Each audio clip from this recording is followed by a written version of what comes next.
In hot months, your AC unit is, well, central to the comfort of your home. So you'll want to keep it running smoothly and efficiently with regular maintenance. We strongly suggest you leave annual inspection and tune-up to the professionals.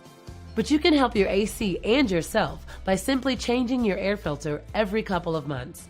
It's an easy way to save 5 to 15% on your AC and heating costs. Just pull out the old filter and write the size down, and then find the perfect replacement at your local hardware store. Beyond that, leave it to the pros. Call a qualified HVAC technician and schedule a full inspection every spring before the hot weather hits. Scheduling annual maintenance does more than lower your utility bill. It means fewer big repairs and a system that lasts longer and is safer to run.